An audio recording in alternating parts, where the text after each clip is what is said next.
Hello everyone, Hindi ज्ञान सागर channel में आप सभी का बहुत बहुत स्वागत है। आज की वीडियो में मैं टीजीटी के लिए आप लोगों के लिए लेकर आई हूँ 10 सालों के प्रैक्टिस पेपर। और जो टीजीटी पीजीटी की जो तैयारी कर रहे हैं, इस समय जैसा कि आप जानते ही हैं कि भर्तियाँ निकलने वाली हैं टीजीटी पीजीटी में, तो मैं उसके लिए आपको 10 साल के प्रैक्टिस पेपर की आपको प्रैक्टिस करवाऊंगी। और सॉल्व पेपर आपके सॉल्व पेपर हैं तो इनकी मैं आपको तैयारी कराऊंगी और इससे आपको बहुत फ़ायदा मिलने वाला है। और अगर आपके लिए ये मेरी कोशिश अच्छी लगी हो तो आप चैनल को सब्सक्राइब करना ना भूलें। तो आइए शुरुआत करते हैं।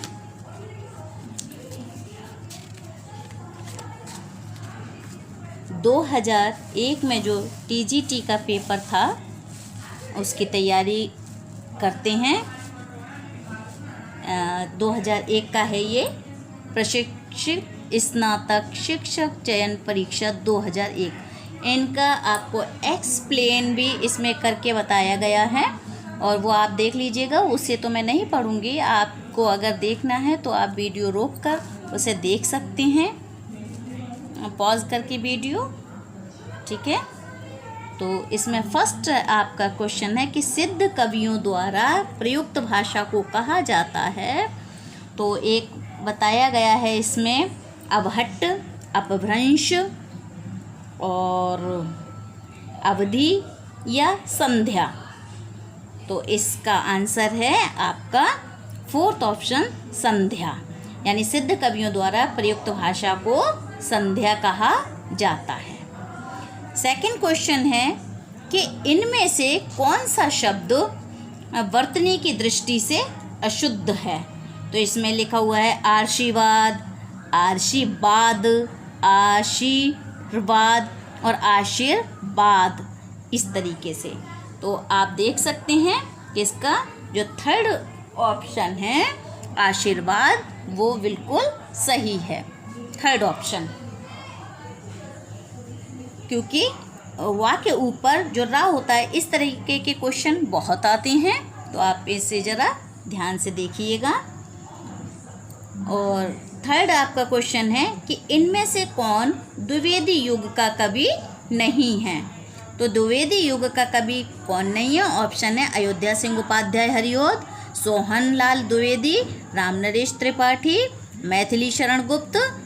तो कौन सा द्विवेदी युग का कवि नहीं है? सोहन लाल द्विवेदी, यानी आपका ऑप्शन सेकंड सही है।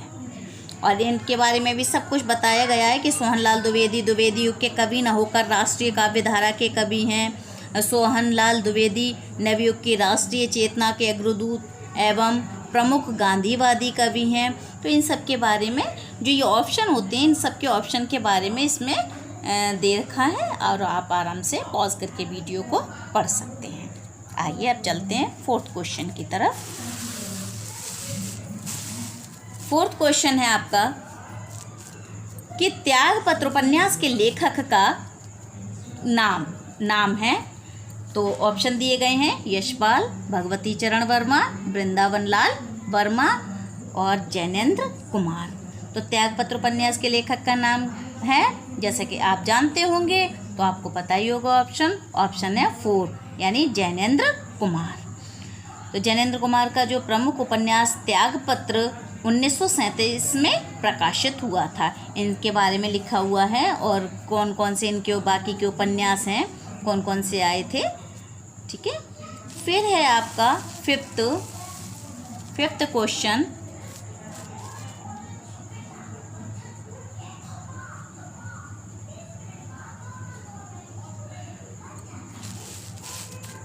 फिफ्थ क्वेश्चन है आपका निम्नलिखित में से कौन फोर्ट विलियम कॉलेज का कलकत्ता में हिंदी के अध्यापक थे।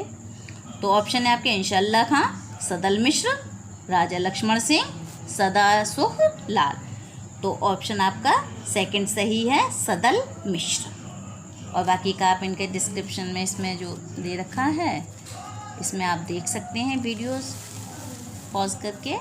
आप 6 क्वेश्चन की तरफ बढ़ते हैं। धनिया और झुनिया प्रेमचंद के किस उपन्यास के पात्र हैं।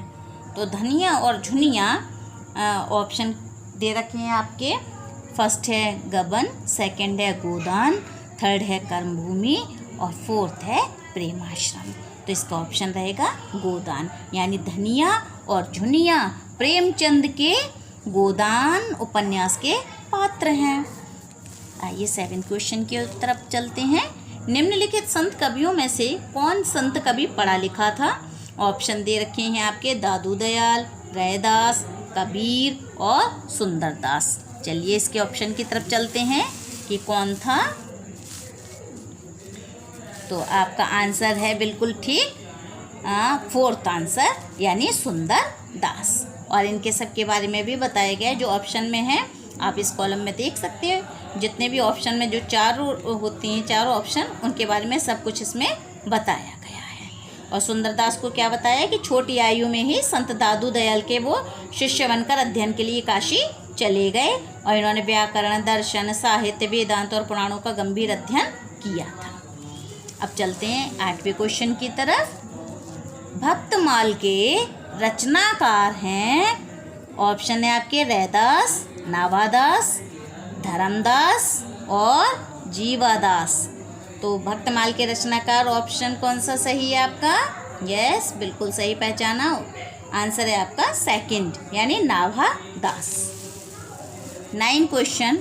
बाल मुकुंद गुप्त रचित निबंध संग्रह का नाम है। ऑप्शन है भारत मित्र, प्रज्ञा मित्र, शिव सागर की चिट्ठियाँ या शिव शंभू के चिट्ठे। तो ऑप्शन है आपका फोर्थ यानी शिव शंभू के चिट्ठे। बाकी के आप जो 4 और 3 ऑप्शन और दे रखे हैं उनके सब के बारे में इसमें कॉलम में दे रखा है। Question number 10। पद्मावत के अनुच्छेदों का नाम है। आपके ऑप्शन है सर्ग, कांड, खंड, अंक। तो आपका ऑप्शन है थर्ड सही यानी खंड। पद्मावत के अनुच्छेदों का क्या नाम है? खंड। चलिए बढ़ते हैं हम 11 क्वेश्चन की ओर।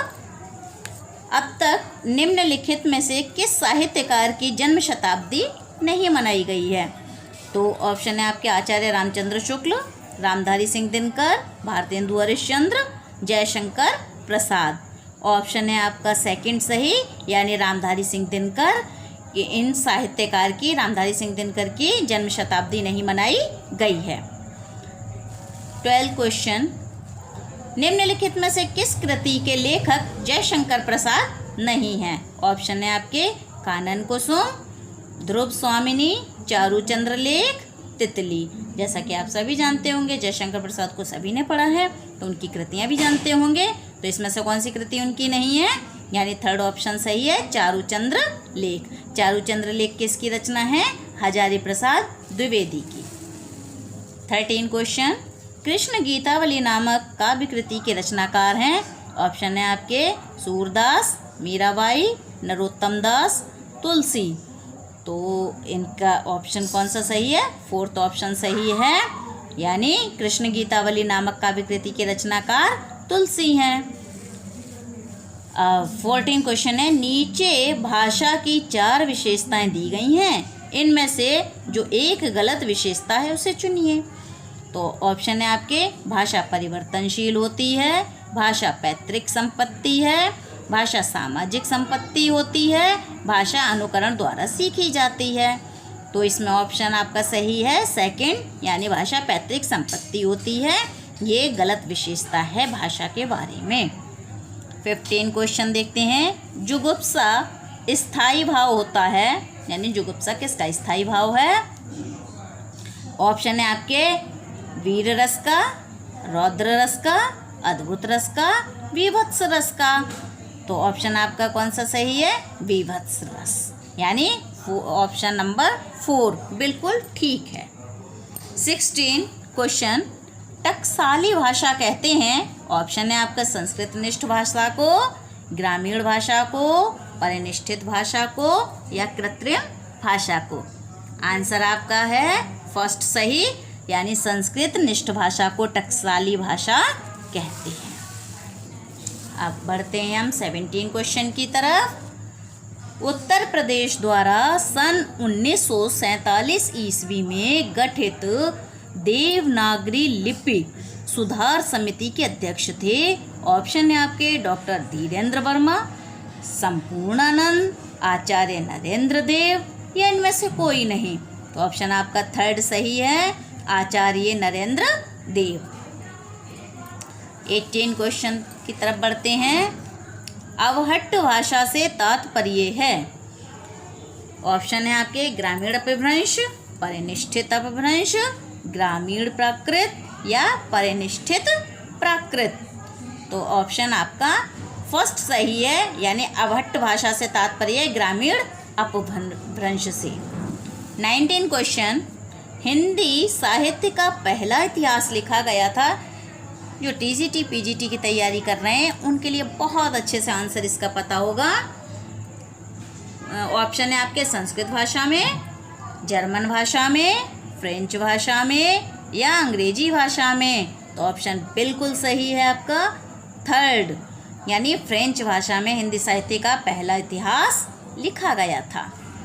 क्वेश्चन नंबर 20, हिंदी का पहला उद्दंत मार्तंड की प्रकाशन भूमि थी?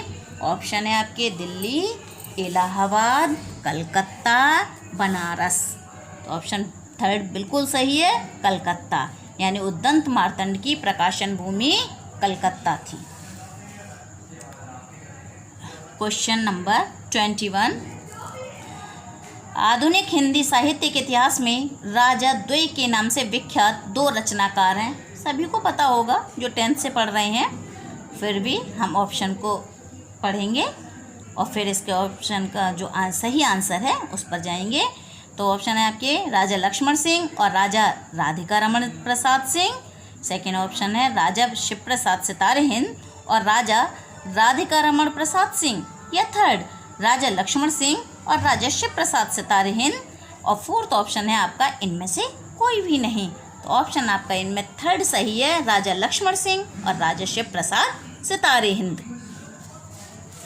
इनके बारे में ये कॉलम में दे रखा है, आप सब ध्यान से पढ़ सकते हैं। उत्तर 3 इसका सही है। अब बढ़ते हैं 22 क्वेश्चन की तरफ। अनाम दास का पोथा शीर्षक उपन्यास के लेखक हैं? ऑप्शन है आपके वृंदावन लाल वर्मा, भगवती चरण वर्मा, अमृतलाल नागर और हजारी प्रसाद द्विवेदी। तो ऑप्शन आपका कौन सा सही है? ऑप्शन 4 सही है। आपके अनाम दास का पोथा शीर्षक उपन्यास के लेखक हैं हजारी प्रसाद द्विवेदी। आते हैं क्वेश्चन नंबर 23 की तरफ। आचार्य महावीर प्रसाद द्विवेदी द्वारा सरस्वती पत्रिका का संपादन भार ग्रहण किया गया था? ऑप्शन है आपके 1900 में, 1903 में, 1907 में या 1909 ईस्वी में। तो आपका ऑप्शन सेकंड सही है, 1903 में महावीर प्रसाद द्विवेदी ने सरस्वती पत्रिका का संपादन भार ग्रहण किया था। क्वेश्चन नंबर 24, नीला चांद उपन्यास के लेखक हैं? ऑप्शन है आपके रांगे राघव, सुरेंद्र वर्मा, शैलेश मटियानी या इनमें से कोई नहीं। तो आपका ऑप्शन बिल्कुल सही है, फोर्थ, इनमें से कोई नहीं, यानी नीला चांद जो उपन्यास है उसके लेखक कौन है? शिव प्रसाद सिंह, जो कि इन ऑप्शन में नहीं दिए गए हैं, इसलिए ऑप्शन सही रहेगा, इनमें से कोई नहीं। 25th क्वेश्चन, नागार्जुन किस काव्यधारा के कवि हैं? ऑप्शन है आपके प्रगतिवाद, प्रयोगवाद, अकविता या समकालीन कविता। आइए जानते हैं इसका आंसर क्या सही है।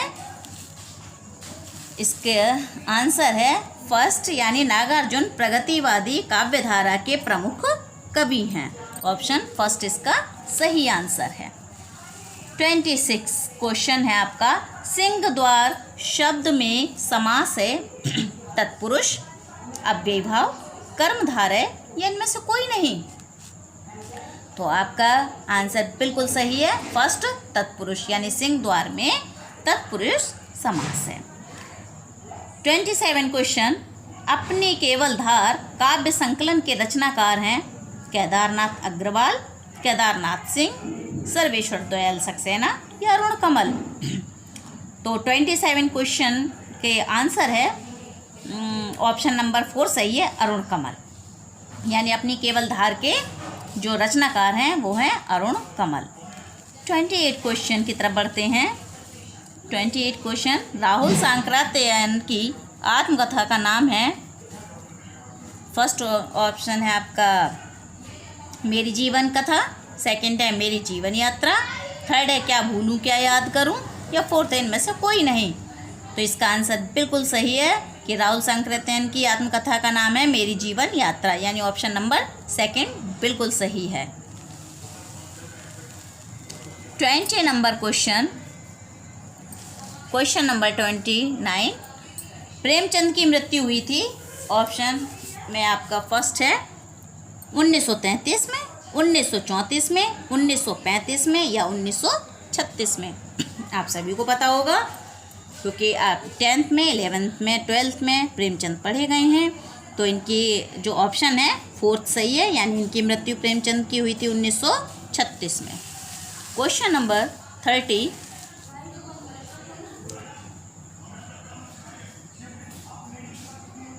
क्वेश्चन नंबर 30, अपने जीवन काल में सिर्फ 3 कहानियों की रचना कर हिंदी कथा साहित्य में अपनी अमिट पहचान बना लेने वाले रचनाकार का नाम है। ऑप्शन है इलाचंद्र जोशी, चंद्रधर शर्मा गुलेरी, अज्ञे, या इनमें से कोई नहीं। तो इसका जो ऑप्शन है 2 सही है, चंद्रधर शर्मा गुलेरी। ये सिर्फ अपनी 3 कहानियों के कारण ही हिंदी साहित्य में अपनी अमिट पहचान बना चुके थे। चलते हैं क्वेश्चन नंबर 31 की तरफ। क्वेश्चन नंबर 31, हिंदी साहित्य में मार्क्सवादी चेतना की अभिव्यक्ति जिस काव्य धारा में देखने को मिलती है उस धारा को कहा जाता है प्रगतिवाद, प्रयोगवाद, जनवाद या कविता। ऑप्शन नंबर बिल्कुल फर्स्ट सही है। जो मार्क्सवाद है, हिंदी साहित्य में मार्क्सवादी चेतना जो देखने को मिलती है उसे कहा जाता है प्रगतिवाद। क्वेश्चन नंबर 32, दिनकर की कौन सी काव्य कृति भीष्म पितामह एवं धर्मराज के संवाद के रूप में रचित है। ऑप्शन है आपके रश्मिरथी, कुरुक्षेत्र, उर्वशी या इनमें से कोई नहीं। तो आंसर इसका 2 बिल्कुल सही है, कुरुक्षेत्र। क्वेश्चन नंबर 33, निम्नलिखित में से कौन सा निबंधकार ललित निबंधकार नहीं है। ऑप्शन है आपके रामविलास शर्मा, कुबेरनाथ राय, विद्यानिवास मिश्र या हजारी प्रसाद द्विवेदी। तो इसका ऑप्शन फर्स्ट सही है, रामविलास शर्मा, यानी ये ललित निबंधकार नहीं है। और इनके बारे में बाकी जो कुछ पढ़ना है तो इसमें ये कॉलम दे रखा है, आप इसमें पढ़ सकते हैं कि कुबेरनाथ राय, विद्यानिवास मिश्र एवं हजारी प्रसाद द्विवेदी ललित निबंधकार हैं। ये इस तरीके से दे रखा है। चलिए अब बढ़ते हैं 34 क्वेश्चन की तरफ।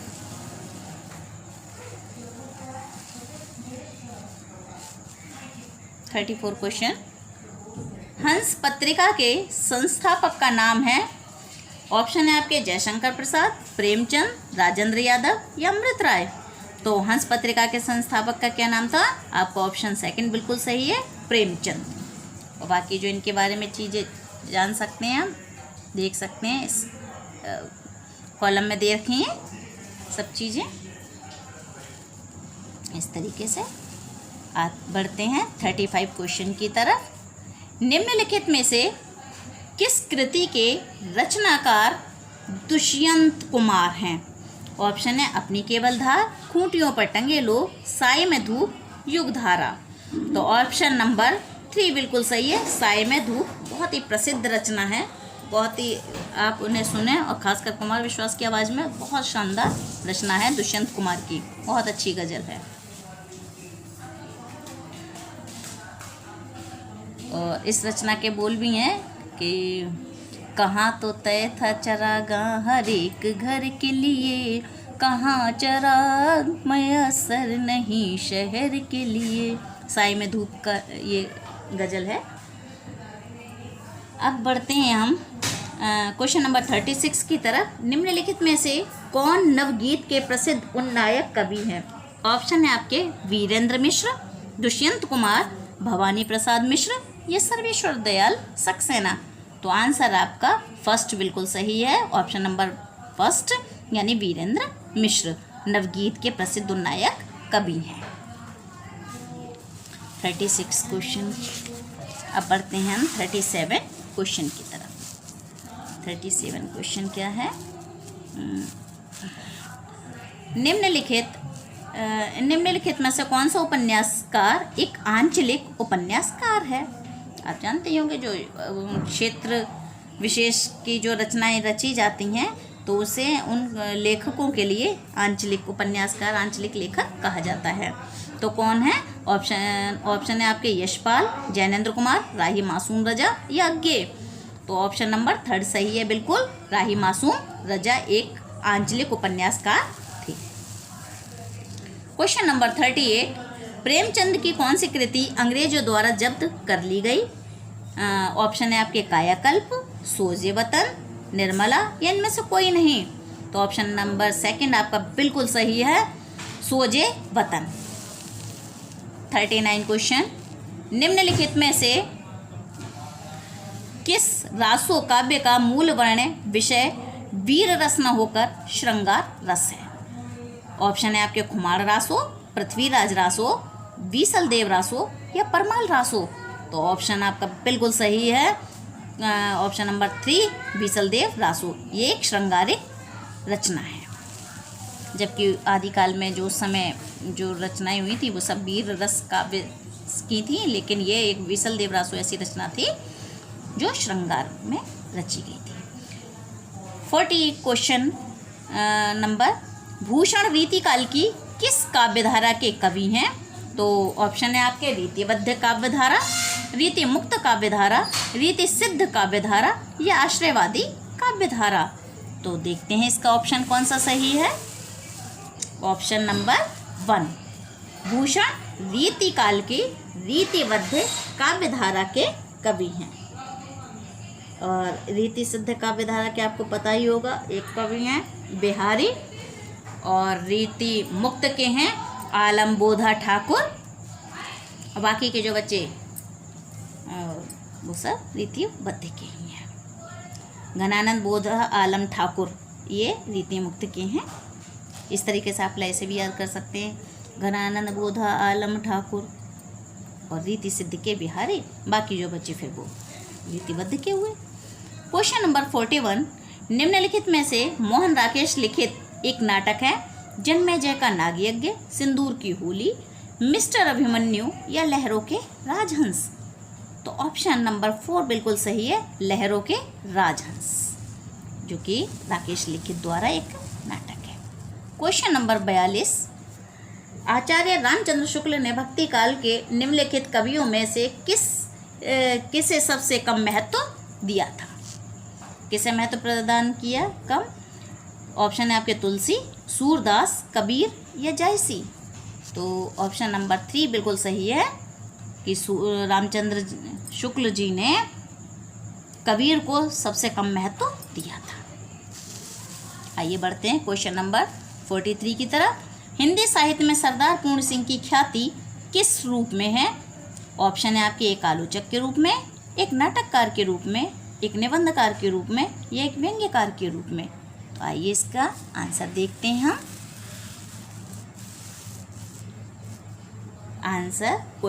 इसका आंसर है 3, यानी एक निबंधकार के रूप में। सरदार पूर्ण सिंह की जो ख्याति है एक निबंधकार के रूप में है। क्वेश्चन नंबर 44, निम्नलिखित में से किस कहानी के लेखक प्रेमचंद नहीं है? बड़े घर की बेटी, मिस पद्मा या ठाकुर का कुआं या छोटा जादूगर। तो क्वेश्चन नंबर बिल्कुल 4 सही है, छोटा जादूगर। इसके लेखक कौन है? जयशंकर प्रसाद है। क्वेश्चन नंबर 45, निम्नलिखित में से किस ग्रंथ के लेखक रामविलास शर्मा हैं? ऑप्शन है आपके संस्कृति के 4 अध्याय, कविता के नए प्रतिमान, भारत में अंग्रेजी राज और मार्क्सवाद और राग दरबारी। तो इसमें से कौन रामविलास शर्मा किस ग्रंथ के लेखक हैं? तो भारत में कोई ऑप्शन नंबर 3 बिल्कुल सही है कि भारत में अंग्रेजी राज और मार्क्सवाद रामविलास शर्मा है इस ग्रंथ के लेखक। क्वेश्चन नंबर 46, अनंत शब्द की सही संधि होगी अन प्लस अंत, अन हलंत लगाकर अंत, या आ प्लस नंत, या अनन फो और प्लस ता। तो इसकी क्या होगी? ऑप्शन नंबर आपका सेकंड सही है, अन यानी नाम में हलंत लगाकर प्लस अंत, अन प्लस अंत आपके सही ऑप्शन होगा। क्वेश्चन नंबर 47, सूची 1 का मिलान सूची 2 से कीजिए और दिए गए कूट में से सही उत्तर का चयन कीजिए। अब आपके ये आवा सादा जो दे रखे हैं सूची फर्स्ट में मंगलसूत्र, इरावती, आवारा मसीहा, तमस। सेकंड सूची में विष्णु प्रभाकर, भीष्म साहनी, जयशंकर प्रसाद और प्रेमचंद। तो उधर आंसर देखेंगे तो हो सकता है आप कंफ्यूज हो जाएं, तो इसलिए मैं यहीं पर आपको इसका आंसर बता देती हूँ। मंगलसूत्र के हैं आपके, मंगलसूत्र किसका है? प्रेमचंद का, जो कि इनका अधूरा रह गया था उपन्यास। इरावती है आपका जयशंकर प्रसाद का, ये भी इनका अधूरा उपन्यास है, ये जयशंकर प्रसाद का अधूरा उपन्यास है। आवारा मसीहा के लेखक हैं विष्णु प्रभाकर और तमस के लेखक हैं भीष्म साहनी। इस प्रकार आपको आंसर पता चल ही गए होंगे। और ये इसका कॉलम में भी देख सकते हैं जो आंसर के बारे में सब बता रखा है। ठीक है, आप इस तरीके से उसका आंसर देख सकते हैं। क्वेश्चन नंबर 48 की तरफ बढ़ते हैं हम। थोड़ा सा मिसप्रिंट हो गया है, नहीं समझ में आ रहा है, फिर भी मैं बताऊंगी तो आपको समझ में आ जाएगा। निम्नलिखित में से वर्तनी की दृष्टि से अशुद्ध शब्द का चयन कीजिए। अशुद्ध शब्द यानी जो सही न लिखा गया हो। तो शरद चंद्र किस तरीके से यानी लिखे जाते हैं शब्द? सेकंड है आपका यानी, 3 है शमश्रु और 4th है कवित्री। तो जो गलत लिखा हुआ है तो शमश्रु गलत लिखा हुआ है, जबकि शरद चंद्र या यानी या कवित्री सही है। तो थर्ड जो है शमश्रु गलत लिखा गया है। क्वेश्चन नंबर 49, मात्रा क्रम की दृष्टि से दोहा के ठीक विपरीत पढ़ने वाले छंद का नाम है। ऑप्शन है आपके रोला, चौपाई, सोरठा, हरि गीतिका। ये तो हमने यूपी बोर्ड में शुरू से छंद पढ़े हैं, तो 10th में भी सभी जानते हैं दोहा का अपोजिट होता है हमेशा सोरठा। तो आपका ऑप्शन नंबर 3 सही है, सोरठा। क्वेश्चन नंबर 50, निम्नलिखित में से अष्टछाप के अंतर्गत ना पढ़ने वाले कवि का नाम है। जो अष्टछाप के कवि थे उसमें 8 कवि थे, 4 कवि वल्लभाचार्य जी के और 4 कवि उनके पुत्र विट्ठलनाथ जी के। तो वो अष्टछाप के नाम से जाने गए थे, अष्टछाप के कवि थे। अब इनमें से जो कवि ये जो बताए गए हैं कि कौन से कवि नहीं हैं अष्टछाप के अंतर्गत ना आने वाले, तो कुम्भनदास, सूरदास, नंददास या परमानंद दास। तो ऑप्शन नंबर 2 बिल्कुल सही है, सूरदास। और इसमें ये कवियों के नाम भी पूछे जाते हैं कभी कभी कि कौन से कवि वल्लभाचार्य जी के थे और कौन से कवि आपके विट्ठलनाथ जी के थे। क्वेश्चन नंबर 51, खड़ी बोली हिंदी के प्रथम महाकाव्य है। ऑप्शन है आपके कामायनी, रामचरितमानस, साकेत या प्रिय प्रवास। तो ऑप्शन 4 बिल्कुल आपका सही है, प्रिय प्रवास। क्वेश्चन नंबर 52, हारे को हरे नाम शीर्षक काव्य ग्रंथ के रचनाकार हैं। ऑप्शन है आपके मैथिली शरण गुप्त, रामधारी सिंह दिनकर, वियोगी हरि, सुमित्रा नंदन पंत। तो ऑप्शन 2 बिल्कुल सही है, रामधारी सिंह दिनकर। क्वेश्चन नंबर 53, किस काव्य कृति पर आज्ञे को ज्ञानपीठ पुरस्कार प्राप्त हुआ था। तो ऑप्शन है आपके सागर मुद्रा, कितनी नावों में कितनी बार, इत्तेलम, आंगन के पार द्वार। तो ऑप्शन 2 आपका सही है कि आज्ञे को ज्ञानपीठ पुरस्कार किस पर मिला था, कितनी नावों में कितनी बार के लिए मिला था। क्वेश्चन नंबर 54, आधुनिक हिंदी साहित्य के द्विवेदी युग का नामकरण किस रचनाकार के नाम पर आधार पर किया गया है? ऑप्शन है आपके हजारी प्रसाद द्विवेदी, सुधाकर द्विवेदी, महावीर प्रसाद द्विवेदी या मत्रन द्विवेदी। तो किसके लिए किया गया था? महावीर प्रसाद द्विवेदी के नाम पर द्विवेदी युग का नाम रखा गया था। जैसे भारतेंदु हरिश्चंद्र जी के नाम पर भारतेंदु युग। क्वेश्चन नंबर 55, राग दरबारी के रचनाकार का नाम है? ऑप्शन है आपके मोहन राकेश, श्रीलाल शुक्ल, हरिशंकर परसाई या उपयुक्त में से कोई नहीं। तो ऑप्शन नंबर आपका सेकंड बिल्कुल सही है। राग दरबारी के रचनाकार का नाम है श्रीलाल शुक्ल। क्वेश्चन नंबर 56, निम्नलिखित में से कौन सा शब्द हवा का पर्यायवाची नहीं है? अनिल, अनल, मारुत या पवन। तो ऑप्शन सेकंड बिल्कुल सही है, अनल। अनल एक आग का पर्यायवाची शब्द है। क्वेश्चन नंबर 57, मूक का विलोम शब्द है अमूक, बूक, शुक्र, बाचाल या हूक। तो कौन सा सही रहेगा? यानी मूक यानी ना बोलने वाला, गूंगा, तो गूंगे का उल्टा क्या हुआ? वाचाल। तो ऑप्शन नंबर 3 बिल्कुल सही है।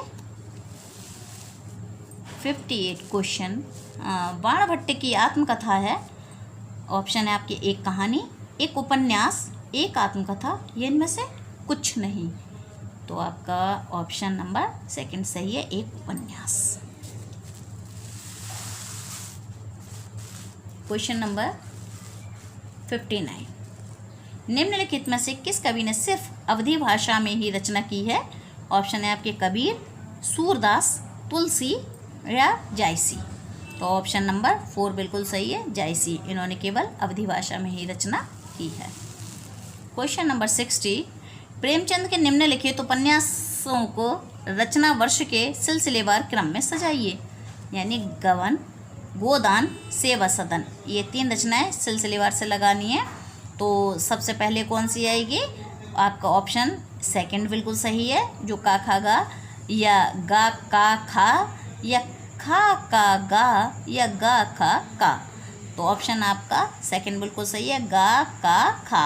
यानी सबसे पहले सेवा सदन, फिर उसके बाद आती है आपकी गबन, फिर आती है आपकी गोदान। तो इस तरीके से इसमें ये आपको सन भी बता रखे हैं, देख लीजिए आप आराम से।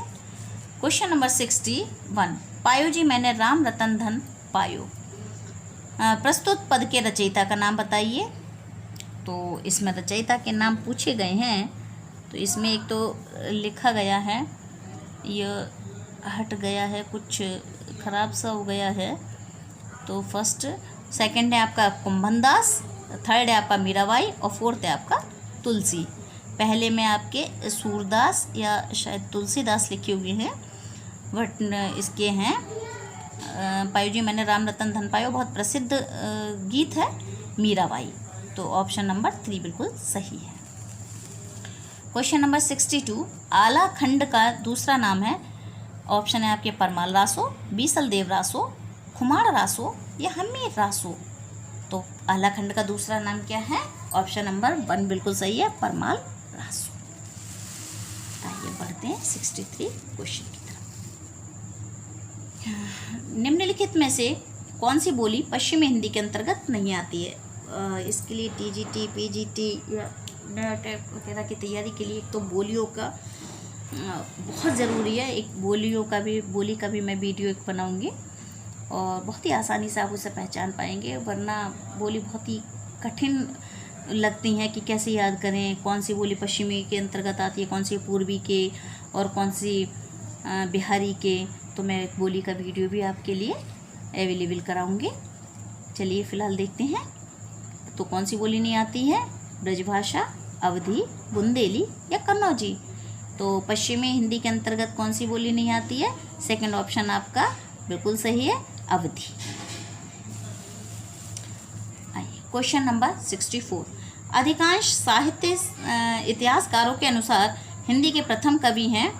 तो ऑप्शन है आपके कबीर, सूरदास, सरहपाद या विद्यापति।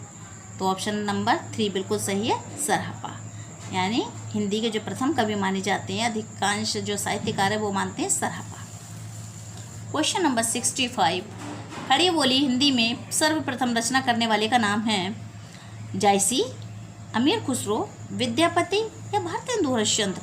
तो आपका ऑप्शन नंबर सेकंड बिल्कुल सही है, अमीर खुसरो। क्वेश्चन नंबर 66, भक्तिकालीन सूफी काव्यधारा की विशेषताओं के संदर्भ में निम्नलिखित में से एक विशेषता गलत है, उस गलत विशेषता को चुनिए। तो ऑप्शन है आपके, इस काव्यधारा के सभी कवि मुसलमान थे। सेकंड है, इस काव्यधारा के सभी कवियों ने हिंदू प्रेमी प्रेमिकाओं की प्रेम कथा का काव्यात्मक चित्रण प्रस्तुत किया। थर्ड है आपका, इस काव्यधारा में के कवियों ने अपनी अवधी एवं ब्रजभाषा में रचनाएं की। और फोर्थ, इस काव्यधारा के कवियों ने सिर्फ प्रबंध काव्य ही लिखे। तो आइए आंसर देख लेते हैं हम, इसका आंसर क्या सही है। आंसर है आपका थर्ड सही है, थर्ड बिल्कुल सही है। और थर्ड क्या था आपका, कि इस काव्यधारा के कवियों ने अवधी एवं ब्रजभाषा में रचना की, तो उसमें केवल अवधी में ही की थी। सूफी कवियों ने केवल अवधी भाषा में ही लिखा था, ये सही है। क्वेश्चन नंबर 67, आदिकालीन हिंदी साहित्य को सिद्ध सामंत काल कहने वाले विद्वान का नाम है। जैसे कि आप सभी जानते होंगे, आदिकाल के लिए बहुत से लेखकों ने अलग अलग नाम दिए हैं। एक आदिकाल के नामों की भी एक वीडियो मैं आप लोगों के लिए तैयार करूँगी। तब तक देखते हैं ये कि ऑप्शन है आपके विश्वनाथ प्रसाद सिंह, राम कुमार वर्मा, महावीर प्रसाद द्विवेदी, राहुल सांकृत्यायन। तो ऑप्शन नंबर 4 सही है बिल्कुल आपका, राहुल सांकृत्यायन। यानी आदिकालीन हिंदी साहित्य को सिद्ध सामंत काल जो नाम दिया था वो राहुल सांकृत्यायन ने दिया था। क्वेश्चन नंबर 68, जगदीश शब्द की सही संधि होगी, ये एक व्यंजन संधि है, तो जगत प्लस ईश। सेकंड है आपका जगत, ता में हलंत है प्लस ईश, ये जगद प्लस ईश या जगद प्लस ईश, यानी पहले वाले जो थर्ड वाले है उसमें हलंत लगा दिया जगद में। तो आपका ऑप्शन नंबर सेकंड बिल्कुल सही है, जगत प्लस ईश, यानी ता में हलंत लगा हुआ सही है। 69, क्वेश्चन नंबर 69, एक भारतीय आत्मा किस कवि का उपनाम था। ऑप्शन है आपके सोहनलाल द्विवेदी, रामचरित उपाध्याय, मैथिली शरण गुप्त, माखनलाल चतुर्वेदी। तो ऑप्शन नंबर 4 बिल्कुल सही है, माखनलाल चतुर्वेदी। इन्हें एक भारतीय आत्मा के नाम से भी जाना जाता है। क्वेश्चन नंबर 70, संशय की एक रात के लेखक हैं। ऑप्शन है आपके मुक्तिबोध, श्रीकांत वर्मा, धूमिल या नरेश मेहता। तो ऑप्शन नंबर 4 बिल्कुल सही है, संशय की एक रात के लेखक कौन है, नरेश मेहता। आइए बढ़ते हैं क्वेश्चन नंबर 71 की तरफ। तार सप्तक का संबंध किस काव्यधारा से। तार सप्तक भी आपने नाम बहुत सुना होगा। तार सप्तक के जिसने बनाया था वो थे आपके अज्ञे, और तार सप्तक से भी रिलेटेड बहुत सारी वीडियोस तैयार किए करूँगी मैं। और जैसे पहले तार सप्तक कब हुआ था, तो पहला तार सप्तक जो था 1943 में हुआ था, और शुरुआत हुई थी इसकी 1951। फिर इस तरीके से तो 4 तार सप्तक थे, और उनमें से ये बहुत ही प्रसिद्ध इसके क्वेश्चन तार सप्तक से रिलेटेड कोई ना कोई क्वेश्चन आ ही जाता है। और कवियों के भी नाम पूछे जाते हैं कि पहले तार सप्तक में कौन थे, दूसरे तार सप्तक में कौन थे, तीसरे तार सप्तक में कौन कौन से कवि थे, इस तरीके से। तो एक कवियों का ट्रिक के माध्यम से मैं एक वीडियो तैयार करूँगी और बहुत जल्दी आप लोगों के लिए उपलब्ध कराऊँगी कि आप लोग बहुत आसानी से याद कर सकें। आइए क्वेश्चन नंबर पहले तो ये क्वेश्चन ही कर लें। 71, तार सप्तक का संबंध किस काव्यधारा से थे, प्रगतिवाद, प्रयोगवाद, हालावाद या अकविता। तो ऑप्शन सेकंड बिल्कुल सही है, प्रयोगवाद से। क्वेश्चन नंबर 72, जो पहले कभी ना हुआ हो वाक्यांश के लिए प्रयुक्त शुद्ध एक शब्द है, अपूर्व, अभूतपूर्व, अद्वितीय या इनमें से कोई नहीं। तो ऑप्शन नंबर सेकंड बिल्कुल सही है, अभूतपूर्व, यानी जो पहले कभी ना हुआ। क्वेश्चन नंबर 73, हिंदी में प्रयुक्त शब्द बाल्टी एवं भंडार की दृष्टि से किस तरह का शब्द है? ऑप्शन है आपके तत्सम, तद्भव, देशज या विदेशज। तो ऑप्शन 4 सही है, विदेशज। क्वेश्चन नंबर 74, निम्नलिखित में से कौन भरत मुनि के रस सूत्र का एक व्याख्याकार नहीं है? ऑप्शन है आपके भट्टलोलट, शैमेंद्र, शंकुक या अभिनवगुप्त। तो ऑप्शन 2 बिल्कुल सही है, शैमेंद्र। क्वेश्चन नंबर 75, कालिदास की रचना रघुवंशम है। ऑप्शन है आपके एक खंड काव्य, एक मुक्तक काव्य, एक गीति काव्य या एक महाकाव्य। तो ऑप्शन 4 बिल्कुल सही है, एक महाकाव्य। क्वेश्चन नंबर 76, बनारसी दास जैन ने लिखी थी हिंदी की पहली जीवनी, हिंदी की पहली आत्मकथा, हिंदी की पहली कहानी या हिंदी की पहली नाटिका। तो ऑप्शन आपका 2 बिल्कुल सही है, बनारसी दास जैन ने लिखी थी हिंदी की पहली आत्मकथा। क्वेश्चन नंबर 77, कि जिस काव्य पंक्ति में प्रयुक्त किसी एक ही शब्द के एक से अधिक अर्थ हों उस पंक्ति में अलंकार होता है। कौन सा अलंकार होता है? जिसने अलंकार पढ़े होंगे अच्छी तरह से तो उन्हें अच्छी तरह से पता होगा कि किसी एक ही शब्द के अनेक अर्थ निकलें तो उसमें क्या होता है? श्लेष अलंकार होता है। तो ऑप्शन आपके दे रखे हैं रूपक, अनुप्रास, यमक और श्लेष। तो ऑप्शन 4 सही है आपका, श्लेष। क्वेश्चन नंबर 78, आचार्य रामचंद्र शुक्ल ने किस कवि को कठिन काव्य का प्रेत कहा है? ये भी आप सबको अच्छी तरह से पता होगा, 10th की हिंदी में ये क्वेश्चन है। ऑप्शन है आपके भूषण, केशव, देव या पद्माकर। तो ऑप्शन 2 बिल्कुल सही है, केशव। आचार्य रामचंद्र शुक्ल ने केशव को कठिन काव्य का प्रेत कहा था। क्वेश्चन नंबर 79, वाक्यम रसात्मक काव्यम काव्य परिभाषा के प्रस्तोता हैं। ऑप्शन है आपके पंडित जगन्नाथ, आचार्य भामा, आचार्य दंडी या आचार्य विश्वनाथ। तो ऑप्शन आपका 4 बिल्कुल सही है, आचार्य विश्वनाथ। यानी जो वाक्यम रसात्मक काव्यम है किसने कहा है अपने काव्य में? आचार्य विश्वनाथ ने। क्वेश्चन नंबर 80, रसों के संचारी भावों की कुल संख्या कितनी होती है? रस भी आपने सबने खूब पढ़े होंगे। ऑप्शन है 23, 27, 33 या 37। तो ऑप्शन नंबर 3 बिल्कुल सही है, 33। क्वेश्चन नंबर 81, संस्कृत के किस कवि ने एको रस करुण एव कहकर करुण रस को रसराज घोषित किया? ऑप्शन है कालिदास, भवभूति, माघ या भास। तो ऑप्शन 2 बिल्कुल आपका सही है, भवभूति। क्वेश्चन नंबर 82, परमाल रासो काव्य कृति के कवि का नाम है। ऑप्शन है आपके नल्ले सिंह भट्ट, जगनिक, हेमचंद्र या शारंगधर। तो ऑप्शन आपका 2 बिल्कुल सही है, जगनिक। क्वेश्चन नंबर 83, पितृ शब्द के प्रथमा बहुवचन का रूप है, ये पितृ के रूप है। तो पहला है पितरः, दूसरा है पितरः, तीसरा है पितृ, चौथा है पितारः।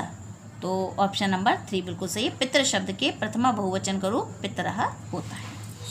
क्वेश्चन नंबर 84, नीलोत्पल शब्द में समास है। समास भी आपने पढ़े होंगे, ये तो 9th में ही है। समास 6 प्रकार के होते हैं। समास की वीडियो भी मैंने डाउनलोड कर रखी है और आप उसे देख सकते हैं। तो नीलोत्पल में समास है, पहला है अव्ययी भाव, 2 है तत्पुरुष, फिर है कर्मधारय और फिर है बहुब्रीहि। तो इसमें नीलोत्पल में कौन सा समास होता है? 2 जो ऑप्शन है आपका तत्पुरुष है, 3rd है आपका कर्मधारय, 4th है बहुब्रीहि। तो कौन सा सही हुआ? नीलोत्पल। यानी जहाँ विशेषण और विशेष्य का संबंध होता है वहाँ कर्मधारय समास होता है। तो नीला उत्पल, उत्पल कहते हैं कमल के लिए, नीला बताया गया है। तो विशेषता कमल की क्या बताई गई है कि वो नीले रंग का है। तो कौन सा समास हुआ? कर्मधारय समास। यानी ऑप्शन नंबर 3 आपका बिल्कुल सही है। क्वेश्चन नंबर 85, निम्नलिखित में से स्त्रीलिंग शब्द को चुनिए। धुआं, संध्या, भत्ता या धावा। तो आपका 2 बिल्कुल सही है कि संध्या। अब स्त्रीलिंग और पुल्लिंग शब्दों में भी कभी कभी, वैसे तो बहुत ही शब्द ऐसे होते हैं हर कोई पहचान सकता है कि कौन सा स्त्रीलिंग शब्द है और कौन सा पुल्लिंग, लेकिन आप अगर नहीं समझ में आए तो आप इस तरह से पता लगा सकते हैं, एक सेंटेंस बना लिया करें। जैसे धुआं है तो धुआं उठता है, ठीक है, या धुआं उड़ता है, उसे ये नहीं कहा जाएगा धुआं उड़ती है।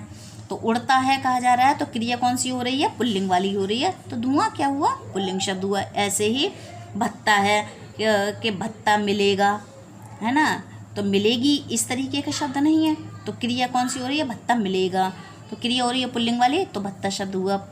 ऐसे धावा बोला, बोली नहीं, किसी पर धावा बोल देना, धावा उस पर बोल दिया, है ना, तो ये पुल्लिंग शब्द है। और संध्या कि संध्या हो गई है, संध्या हो गया नहीं कहेंगे हम, संध्या हो गई है, तो क्रिया कौन सी हो रही है, स्त्रीलिंग वाली, तो इसलिए शब्द स्त्रीलिंग है। अगर स्त्रीलिंग और पुल्लिंग शब्दों में तो कंफ्यूज होते हैं तो एक सेंटेंस बनाकर बोल लिया करें, उससे रिलेटेड आपको पता चल जाएगा कि ये कौन सा शब्द है। आइए बढ़ते हैं क्वेश्चन नंबर 86 की तरफ।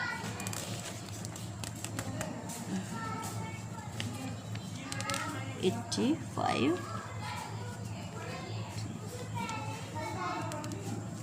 अच्छा ठीक है, तो ये आपका क्वेश्चन लास्ट है, ठीक है। तो अब इसके बाद हम तो ये यहीं पर वीडियो आपकी फिर समाप्त होती है।